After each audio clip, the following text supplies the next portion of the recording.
সাধারণ মানুষ কিন্তু তারা ইঞ্জিনিয়ার না, তারা কিন্তু ইঞ্জিনিয়ারিং ব্যাকগ্রাউন্ডের কোনো কিছু বুঝবে না। তারা তাদের ক্ষতি, তাদের আর্থিক ক্ষতি বা তাদের বিল্ডিং এর ক্ষতি, এগুলো তারা কিছুই জানে না। তারা সাধারণ মানুষ। সো বিল্ডিং করতে গেলে তারা কেন মাটি পরীক্ষা করতে চায় না বা সয়েল টেস্ট করতে চায় না, এটার প্রধান কারণ হচ্ছে তারা এটাকে গুরুত্ব দেয় না। এটাকে মনে করে এটা করাটা হচ্ছে একটা মানে বৃথা কাজ। মাটি পরীক্ষা করার কোনো প্রয়োজনই নেই। তারা এটা মনে করে যে একটার পর একটা গেঁথে গেলেই মনে হয় বিল্ডিং হয়ে যায়। আসসালামু আলাইকুম, আমি ইঞ্জিনিয়ার জুবাইর আহমদ বলছিলাম। গত ভিডিওতে আমরা নিয়ে আসলাম আমাদের ইন্ট্রোডাকশন পার্টটা।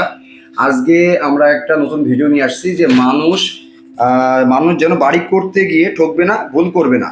আজকে আমাদের সাথে আমাদের গেস্ট আছেন structure specialist engineer Mohammad Tozammel Haque sir. তিনি আমাদের এই প্রশ্ন পটের অ্যান্সারগুলো দিবেন যে একটা মানুষ বাড়ি করতে গেলে কি কি ভুলগুলো করে এবং সেই ভুল থেকে কিভাবে আমরা রেহাই পেতে পারি বা কিভাবে সলিউশন নিয়ে আসতে পারি, সেই জিনিসগুলো স্যারের কাছে আমরা প্রশ্ন করবো। সাধারণ মানুষ জেনারেলি যে ভুলগুলো করে সেটা হলো সয়েল টেস্ট করে না, বিল্ডিং করতে যায় কিন্তু সয়েল টেস্ট করে না। দ্বিতীয় হচ্ছে তারা বিল্ডিং কোনো ডিজাইন করে না, ঠিক আছে। তৃতীয় হলো ডিজাইন তো করেই না, তৃতীয় হলো তারা আন্দাজে ফাউন্ডেশন করে, ঠিক আছে। যার কারণে এই বড় বড় ভুলগুলো হয়ে যায়। স্যার, আমি সয়েল টেস্ট যে করেন আমাদের যারা ভিউয়ার্স বা যারা আমাদের এই মানে ভিডিওগুলো দেখতেছে, তারা তো হয়তো বা এত ডেফিনেশন বা সংক্ষেপে জানবে না। আমি একটা পয়েন্ট নিয়ে আজকে জানতে চাচ্ছি, গুরুত্বপূর্ণ পয়েন্ট। সেটা বললেন যে সয়েল টেস্ট না করা, মানুষ কেন সয়েল টেস্ট করতে চায় না। ধন্যবাদ জুবায়ের। সয়েল টেস্ট সম্পর্কে আমি বলবো সেটা সুযোগ দেওয়ার জন্য। তো বিষয় হলো মানুষ আসলে দেখো কি করে, সাধারণ মানুষ কিন্তু তারা ইঞ্জিনিয়ার না, তারা কিন্তু ইঞ্জিনিয়ারিং ব্যাকগ্রাউন্ডের কোনো কিছুই বুঝবে না। তারা তাদের ক্ষতি, তাদের আর্থিক ক্ষতি বা তাদের বিল্ডিং এর ক্ষতি, এগুলো তারা কিছুই জানে না। তারা সাধারণ মানুষ। সো বিল্ডিং করতে গেলে তারা কেন মাটি পরীক্ষা করতে চায় না বা সয়েল টেস্ট করতে চায় না, এটার প্রধান কারণ হচ্ছে তারা এটাকে গুরুত্ব দেয় না। এটাকে মনে করে এটা করাটা হচ্ছে একটা মানে বৃথা কাজ। মাটি পরীক্ষা করার কোনো প্রয়োজনই নেই। তারা এটা মনে করে যে একটার পর একটা গেঁথে গেলেই মনে হয় বিল্ডিং হয়ে যায়, ঠিক আছে। তিনি হচ্ছে সয়েল টেস্ট রিপোর্ট নিয়ে আসছে আমাদের কাছে, ভাই আমার সয়েল টেস্ট করা আছে, এখন হচ্ছে আমি ডিজাইন করতে চাই। এখন আমার চাওয়া হচ্ছে যে 5 তলা ফাউন্ডেশন আমি করবো, কিন্তু এখানে সয়েল টেস্টে দেখলাম যে এসপিটি যে লেভেলটা 5 তলা ফাউন্ডেশন, এখানে মানে মানে 60 ফিট পর্যন্ত 1-2 মানে অ্যাভারেজ একটা এসপিটি দেওয়া আছে। যেটা ধন্যবাদ জুবায়ের। আমি প্রথমেই বলবো যে উদাহরণটা আমি দিতে চেয়েছিলাম সেটা হলো, ধরো আমার একটা পুকুর আছে, এখানে একটা পুকুর আছে। এখন পুকুরটা আমি কোনোভাবে ভরাট করছি, পুকুরের মাটিটা কিন্তু লুজ থেকে গেছে, এটা কিন্তু কম্প্যাক্টেড না, ঠিক আছে। এটা কিন্তু কম্প্যাক্টেড না। এখন মানুষ যে ভুল কাজটা করে সেটা হচ্ছে, দেখো আমি যদি এখানে সাধারণভাবে চিন্তা করি যে আমি একজন সাধারণ মানুষ, আমি ইঞ্জিনিয়ার না কোনো, আমি পাশের যেখানে মাটিটা টাইট সেখানকার একটা বিল্ডিং এর ডিজাইন নিচ্ছি এবং সেটার সয়েল টেস্ট রিপোর্ট নিচ্ছি নিয়ে, কিন্তু আমি যে ভুলটা করতেছি খেয়াল করো, আমি ওইখানে পুকুরের ভিতরে আমি আন্দাজে ডিজাইন মানে সয়েল টেস্ট না করে, মাটি টেস্ট না করে আমি বিল্ডিং বানাই ফেলতেছি। এখন দেখো যেটা তুমি বলছিলা যে এসপিটি ভ্যালু, হ্যাঁ মানে এসপিটি ভ্যালু কিন্তু কম কেন হচ্ছে, কারণ এই যে তো মাটিটা আগে ছিল না, এখানে তো আসলে ফাঁকা পুকুর ছিল, মাটিটা ভরাট করা হয়েছে, এখানে অবশ্যই এসপিটি ভ্যালু কম আসবে, ঠিক আছে। মানে মাটির বিয়ারিং ক্যাপাসিটি এখানে অনেক কম। এখন দেখো ওইখানে শক্ত মাটির যদি টেস্ট নিয়ে আমি এখানে আমার পুকুরের ভিতরে ভরাট জায়গায় আমি বাড়ি করি, তাহলে কত বড় ভুল হবে এবং বিল্ডিংটা আমার কিন্তু কত ক্ষতিগ্রস্ত হবে চিন্তা করো। এই ভুলটা কিন্তু সাধারণ জনগণ করে। যদিও আশেপাশের বিল্ডিং এ তারা মাটি পরীক্ষা রিপোর্ট নিয়ে মাটি মানে বিল্ডিং করতেছে, এটা সম্পূর্ণ ভুল হচ্ছে। কারণ ওই জায়গার মাটি নিচে এটা কেমন অবস্থা এটা কিন্তু আমরা জানি না। কারণ ওই জায়গাটা একটা ডোবা থাকতে পারে, ওই জায়গায় একটা কোনো একটা দেখা যাচ্ছে জলাধার পুকুর থাকতে পারে, হয়তো বা পুকুর বোঝানো হয়েছে, তাই না। তো এই ভুলগুলো কিন্তু মানুষ করতেছে দেখো।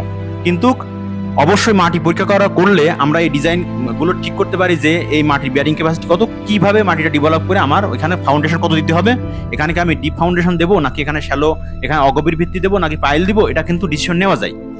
সো যেমন আমাদের দেখো বডির জন্য ডাক্তাররা যেমন আন্দাজে টেস্ট ছাড়া কিন্তু ট্রিটমেন্ট দিতে পারে না, সো আমার মতে আমার মাটি পরীক্ষা ছাড়া বিল্ডিং করাটা সম্পূর্ণ বোকামি এবং একটা বড় একটা ভুল সিদ্ধান্ত, ঠিক আছে জুবাই, বুঝছো তুমি বিষয়টা। আমার হাতে একটা সয়েল টেস্টের রিপোর্ট বই আছে। এখন আমি সেখান থেকে আমি একটা জমিতে 3টা বোরিং করা লাগছে, একটা জমিতে আমি 3টা বোরিং করছি। এখন বোরিং এর আমি 10 ফিটের মাঠে আমি স্পিডটা বলি 3টা জায়গায়, মানে ধরেন সাপোজ এই ল্যান্ডটা এখানে একটা করছি, পিছন সাইডে 2টা করছি। যে এবারে আমাদের ডিজাইনের ক্যালকুলেশনে যে কোন জায়গায় পড়ে বোরিংটা করা প্রয়োজন, এটা আমাদের যখন স্ট্রাকচার ইঞ্জিনিয়ার সাজেস্ট করে ফুটিংটা এরিয়া কোন জায়গায় পড়তে পারে, সেই স্টেবল মার্কেটটা আমরা সয়েল টেস্ট বোরিংটা করি। কারণ পুরো ল্যান্ডে তো করা সম্ভব না, কারণ এত খরচ তো অ্যাফোর্ডেবল যোগ্য না। এখন আমি 3টা বোরিং এর মানে মানুষ যে পাশের বাড়ির সয়েল টেস্ট দেখে কেন যে নিজের বাড়িতে করে হয়তো একই রকম, এই জায়গাটা আমি একটু ক্লিয়ার করতে চাচ্ছি যেমন আমি এক জায়গায় এসপিডি পাইছি, মানে একটা বোরিং এর একই মাটির একই ল্যান্ডের ভিতরে এক জায়গায় একটা বোরিং এর এসপিডি পাইছি আমি 10 ফিটে যে 6টা, মানে এবারে 6টা মাটি লাগছে। আর তারপর আবার ওই একই ল্যান্ডের 10 ফিটে যে পাইছি আমি 10টা, আবার ওই একই ল্যান্ডেরই আমি এক ফুটে আর একটা বোরিং পাইছি 10টা। আমি যদি একটু দেখাই আপনারা এখানে দেখবেন যে আমার হচ্ছে এই যে 10 ফিট, এই 10 ফিটে আমি যে বোরিং এর স্পিড পাইছি টোটাল হচ্ছে 6টা, এবং এটা হচ্ছে বোরিং নাম্বার 1, এটা হচ্ছে বোরিং নাম্বার, এই যে এসপিডি গ্রাফ এসপিডি রয়েছে এখানে 10 ফিট, এই 10 ফিটে আমি পাইছি এখানে যে পাইছি 10টা বাড়ি পাচ্ছি, এবং বোরিং নম্বর 2 এটা, এবং বোরিং নম্বর 3 তে আমি আবার 10 ফিটে পাচ্ছি দেখছি এটা 10টা পাচ্ছি, মানে এটা বোরিং নম্বর 2 এবং 3 যেহেতু পাশাপাশি করা ছিল আর এটা ক্যাপচার করতে হবে, এটা বোরিং নম্বর 1টা একটু কন্টে করে দিল সামনের দিকে, আর এটা 19 আসছে। তাহলে এখানে প্রশ্ন থাকবে যেহেতু একটা মানে একটা প্লটে আমি একটা 10 ফিটের রেঞ্জে আমি এক জায়গায় পেলাম 6টা আর এক জায়গায় পেলাম 10টা, তাহলে মানুষ পাশের প্লট এবং তার নিজের প্লট কেন না মানুষ ওই প্লট দেখে তার নিজের বাড়ি করে? কারণ হচ্ছে এইখানে তো স্যার আমার জানার মধ্যে, আমার যেহেতু স্বল্প জ্ঞান, আমি ছোট, আপনি আমার প্রফেসর, এখন আমার কথা থাকবে একটাই যে যেহেতু আমার 6টা বাড়ি লাগছে, এখানে এসপিটি বা টন পার স্কয়ার ফিট মাটির লোড ক্ষমতা আছে, সেটা হচ্ছে প্রতিটা স্কয়ার ফিটে তো অবশ্যই কম থাকবে, এবং যেখানে 10টা লাখ বাড়ছে সেখানে তো অবশ্যই বেশি থাকবে। এখন আমি যদি পাশের এটা মনে করেন যে 6টা মনে করেন যে আমার এই ল্যান্ডটা, আমার নিজের ল্যান্ডটা, আর 10টা মনে করেন আপনার ল্যান্ডটা, এখন সে বাড়ি করবে, আমাদের যে ভিডিও এডিটর ম্যান আছে সে বাড়ি করবে, এখন সে তার পাশে আছে আপনার ল্যান্ড, মানে তার ল্যান্ড রয়েছে, এখন সে আপনার সল্টেজ বাড়ি করতেছে। এটা কতটুকু যুক্তিসঙ্গত আপনার মনে হয়? জুবাইর, এটাই আমি গত প্রশ্নের ভিতরে বলেছিলাম যে এটা সম্পূর্ণ সাধারণ মানুষের বোকামি, যে অন্য একটা ডিজাইন ফলো করা বা মাটি টেস্ট রিপোর্ট নিয়ে বাড়ি করা। ঠিক আছে, আমরা সয়েল ডাইনামিক্স থেকে দেখছি মাটি সাধারণত বিভিন্ন লেয়ারে লেয়ারে গঠিত হয় এবং প্রত্যেকটা লেয়ারের ক্যারেক্টারিস্টিক কিন্তু আলাদা, মাটির বৈশিষ্ট্য আলাদা। এমনকি একটা পয়েন্টের মাটির বৈশিষ্ট্য যা হবে তার থেকে 5 ফিট দূরের পয়েন্টের মাটির বৈশিষ্ট্য আলাদা হবে। এইখানে মাটি যদি একটা 10 ফিট গভীরে যদি স্যান্ড লেয়ার পাওয়া যায়, ওখানে 10 ফিট গভীরে যায় সিল্টও পাওয়া যেতে পারে অথবা কেলে পাওয়া যেতে পারে। এই কারণে মাটির কিন্তু শক্তির তারতম্য হয়। সো মানে একটা বিল্ডিং এর পাশের বিল্ডিং তো দূরে থাক, একটা বিল্ডিং এর ভিতরে তুমি রিপোর্ট দেখালে যে একটা বিল্ডিং এর ভিতরে 5 ফিট দূরে যেয়ে একটা হোল থেকে আরেকটা বোর হোলের রিপোর্ট কিন্তু ভ্যারিয়েশন আসতেছে। সেক্ষেত্রে একটা বিল্ডিং থেকে আরেকটা বিল্ডিং এর রিপোর্ট নেওয়াতে এটা কখনো প্রশ্নই আসে না। এটা আমি মনে করি একটা মানে পাগলের প্রলাপ।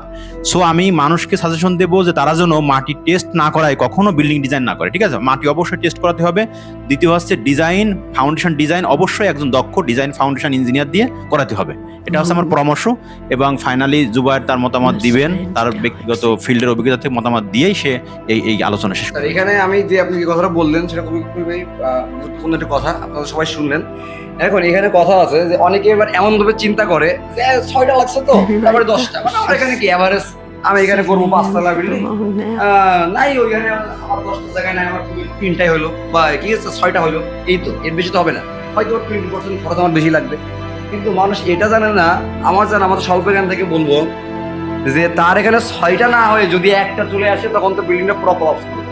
এটা যখন আর্থকোয়াক, যখন আপনারা যখন স্ট্রাকচার ডিজাইন অ্যানালাইসিস করেন স্পেশাল ভাবে দেখেন, তখন প্রত্যেকটা সিঙ্গেল কলাম যখন ফাইন্ড আউট করে অ্যানালাইসিস করেন, তখন তো আর্থকোয়াক যখন ইফেক্ট আপনারা দেন, তখন তো ওই আপনার যে মাটিতে উনি যে কপি সল্টেজ রিপোর্ট থেকে যে কাজ করতেছে, এই রিপোর্ট অনুযায়ী কাজ করলে তার বিল্ডিং টিকতেও পারে আবার নাও টিকতে পারে। এটা আপনি গ্যারান্টি দিতে পারবেন না, কারণ যেহেতু আপনি রিপোর্ট দেখতে পাচ্ছেন না পাশের ল্যান্ডের রিপোর্ট, এবং তার এমন হইতে পারতো যে তার এখানে 6টা না, তার এখানে 12টা লাগতেছে, 12টা বাড়ি যায়, তার মাটিটা খুব ভালো। কিন্তু আমরা আমাদেরকে যে রিপোর্ট দিয়েছে বা সে নিজে পাশের ল্যান্ড থেকে রিপোর্ট দিয়ে কাজ করাচ্ছে, সেখানে দেখা গেলো যে তার রিপোর্টের টিএসএফটা কম। এই যে ভালো হওয়াতে স্যার যে কতটুকু মানে প্রায় 20 থেকে 20% কষ্ট কমে যায়। এবং কারণ এখানে ফাউন্ডেশনে পরে আমি বলবো যে এখানে ডিপেন্ড করে আপনার হচ্ছে পার স্কোয়ার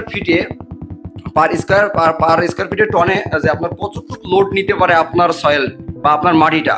আমরা সয়েল টেস্ট দেখে যেটা ডিপে মানে করি, যেমন আছে একতলা দুতলা আমরা পাইলিং নাও করি, অনেক ক্ষেত্রে পাইলিং করা লাগে না, আমরা লো রাইজ বিল্ডিং এ, কিন্তু হাই রাইজ বিল্ডিং এর ক্ষেত্রে আমাদের পাইলিং করা হয়। সেখানে দেখা গেলো যে আমাদের মানুষের কনসেপ্ট আছে আমি একতলাও পাইলিং করবো, এরকম আমি মানুষকে দেখছি। যে এটা কেন? যে এলাকার ডিমান্ড বাড়ানোর জন্য। ডিমান্ড কেন বাড়াবেন আপনি? আপনার লাগবেন অহেতুক কাজ, আপনি লো রাইজ অপোজাইট, এটা আপনার অহেতুক কাজ আপনি কেন করবেন? আর পাইলিং করা যে ভালো এখন না, আপনি পাইলিং করছেন, আপনার পাশের বাড়ি পাইলিং করা না, আপনার যে ফ্রিকশন লোডে তার বাড়িটা ফেটে যাবে, এটা আপনি কতটুকু যুক্তিসঙ্গত নিচ্ছেন, আপনি কতটুকু নলেজ থেকে নিলেন। মানে এটা সম্পূর্ণ ডিপেন্ড করে সয়েল টেস্টের পরে। সয়েল টেস্ট ছাড়া ডিসিশন দেওয়া সম্ভব না যে পাইলিং করা যাবে। এবং হাই রাইজ বিল্ডিং এ মূলত আমরা 1 থেকে 3 তলা পর্যন্ত বিল্ডিং এ লো রাইজ ধরে রাখি। 4 তলা থেকে যখন যাই আমাদের উইন্ড স্পিডটা কাউন্ট হয় এবং তখনই আমাদের বিএনপিতে বলা আছে 1 তলা উইন্ড স্পিড ধরতে হবে। বাংলাদেশ প্রেক্ষাপটে এমন স্ট্রাকচার ডিজাইন কাজ করে এবং স্পিডের কনসিডারেশন করে তারা তাদের হ্যান্ড থেকে।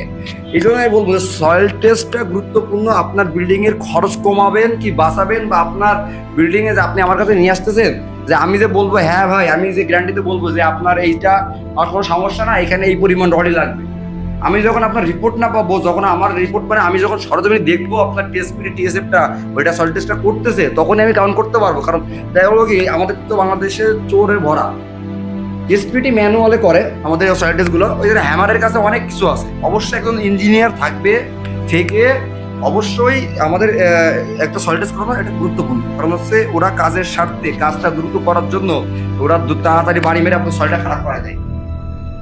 সয়েলটা খারাপ করা যায় তখন দেখা গেলো যে আপনার যে হয়তো আপনি 3 তলা করবেন, আপনার পাইলিং লাগতেছে না, কিন্তু আপনার স্পিডি গুলো খুবই খারাপ। তখন আসতে কি আপনার হচ্ছে আমাদের টন পার স্কোয়ার ফিটে যেটা আমাদের স্ট্রাকচার কাজে লাগে সেটা আমাদের দেখা গেলো কম পাচ্ছি। যখন লোডটা কম নিতে পারছে তখন রডের পরিমাণটা বাড়বে, ফুডিং এর সাইজটা বেড়ে যাচ্ছে। তখন কিন্তু আপনার দেখা গেলো যে ওই 5,000 টাকা বাজানোর জন্য আপনার 5 লাখ টাকা চলে যাচ্ছে যদি এই স্ট্রাকচারে যখন ফাউন্ডেশনে। তাহলে আপনারা কেন বোকার সাথে বসবাস করবেন? অবশ্যই করা বা সয়েল টেস্ট করা মানেই হচ্ছে টাকা সেভ করা। ঠিক আছে, যেমন একটা জিনিস চিন্তা করো যে মানুষ সবসময় টাকা সেভ করতে চায়, কিন্তু তার যদি একটা রোগ হয়ে যায় তাহলে কিন্তু টাকাটা আস্তে আস্তে করে বের হয়ে যায়, এটা কিন্তু তার খরচ। একইভাবে আমি বলবো মাটি পরীক্ষা করা মানেই টাকা সেভ করা। কিভাবে? হয়তো বা বলতে পারে মাটি পরীক্ষা করলে তো টাকা খরচ আসছে, ফাউন্ডেশন করতে গেলে টাকা খরচ হবে। তো এখানে টাকা সেভ এই জন্য, কারণ বিল্ডিং এর লাইফ টাইম বাড়ানো মানে কিন্তু এটা একটা টাকা সেভ। আমি সয়েল টেস্ট না করলে আমার বিল্ডিং যেখানে 100 বছর যেত সেখানে যাচ্ছে 50 বছর। তার মানে আমি কিন্তু এই 50 বছর টাকা লস করতেছি।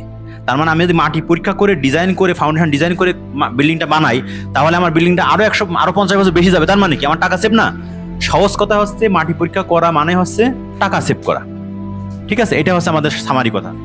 স্যার আপনাকে অসংখ্য ধন্যবাদ আমাদের সাথে থাকার জন্য, এবং স্ট্রাকচার পার্ট নিয়ে যে আপনি গুরুত্বপূর্ণ আলোচনাগুলো করলেন, এটা আমাদের যারা দর্শক যারা দেখবে অবশ্যই তাদের এন্ড থেকে সতর্কতা হবে যে সয়েল টেস্ট করলে যে আমার 20-25 হাজার টাকা লাগবে। অনেক কন্ট্রাক্টর বা অনেক মিস্ত্রিরা বলে যে সয়েল টেস্ট না করে আপনি ওই টাকাতে সিমেন্ট কিনে নিয়ে আসেন।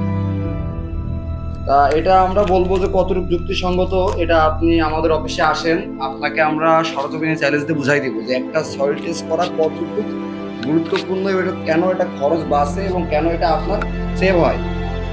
এটা আমরা ভিডিওর মাধ্যমে আমরা আংশিক বার্তা তুলে ধরছি। আমরা হয়তো এটা নিয়ে বক্তব্য দিলে হয়তো আমরা আজকের দিনও পারে যেতে পারি, কারণ এটা ডেফিনেশন বা এটার কারণ বা যুক্তিগুলো বা আমাদের শহরে যেটা হচ্ছে বা আমাদের, আমি তো 60টি উপজেলাতে কাজ করি, এই উপজেলাগুলোতে যেগুলো যখন আমরা কাজ করতেছি যে সমস্যাগুলোর সম্মুখীনগুলো হচ্ছে সেগুলো নিয়ে তুলে ধরতে গেলে মানে একটা কারণ থেকে আরেকটা কারণ, আরেকটা কারণ থেকে আরেকটা কারণ, তো বিস্তার বড় আলোচনা হবে। অবশ্যই আমরা এটা আস্তে আস্তে আপনাদের ভিতরে সতর্কতা দিব।